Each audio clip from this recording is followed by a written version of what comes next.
we speak now to the recipient of the 2020 Young Artist of the Year Award for jazz, Sisonke Xonti. He's one of South Africa's most prolific young talents on the tenor saxophone. He presents the new face of South African jazz. In his latest album, uGaba, he stays faithful to his trademark combination of catchy tunes and improvisation. He joins us now to tell us about his upcoming projects. Gaba, a very good morning to you. Thank you so much for joining us on the show. Let's first of all talk about the album named after your clan, essentially. What's the significance of that? The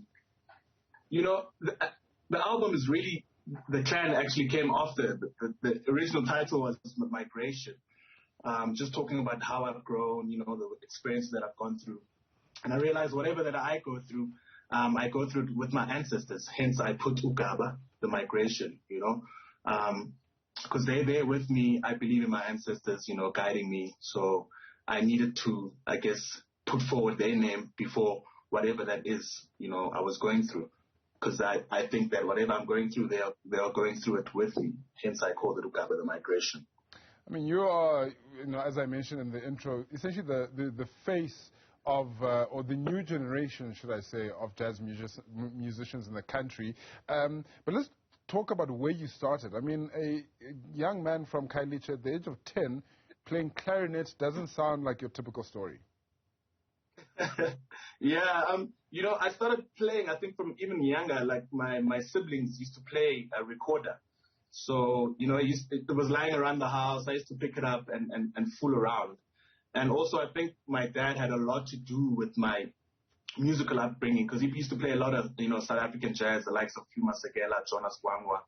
So when I moved to a new school in grade 4 when I was 10, I remember there was a band playing during assembly, and I could relate to the sounds that my dad used to play in the car on my way to school and the instruments. And, I just got interested, and I asked, my parents if I could play music.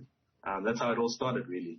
And then, of course, you had plenty of people that would have influenced you throughout your career.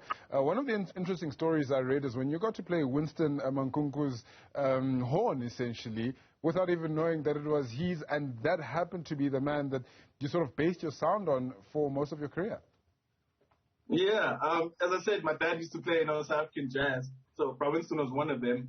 From when I was like 10, I was listening to him when I was playing the saxophone. At age 13, that's when I really fell in love with him. And I think about 2 years later, when I was 15, my saxophone had broken. And I guess we had the same repairman, but I didn't know this. So my dad took the saxophone in. And on weekends is when I used to practice a lot. And the guy who was repairing my saxophone, said to me, listen, I've got a saxophone here. I can lend it to you, but it needs to be back on Monday.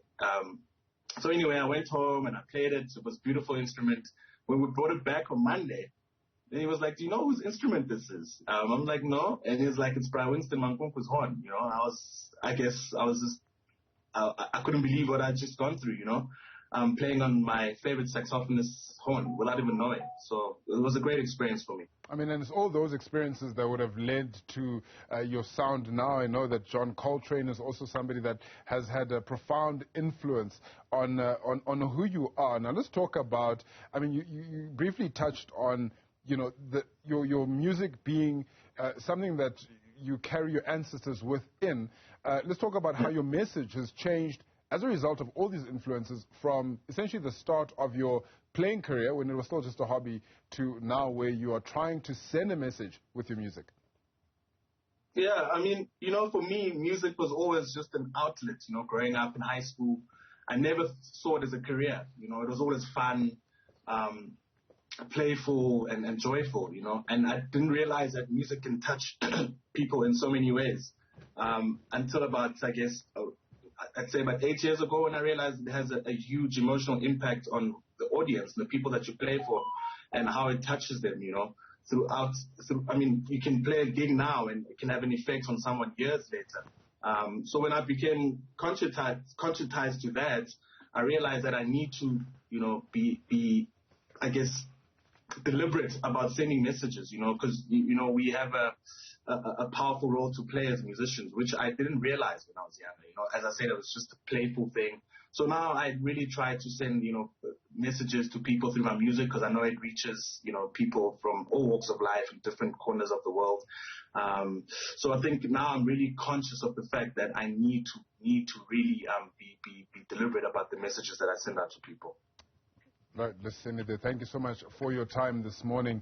That is Sisonke Xonti, and he's just released a new album, uGaba, the new, new leading faces, should I say, in South African jazz. And it's about time that we do have the new school coming through. Absolutely.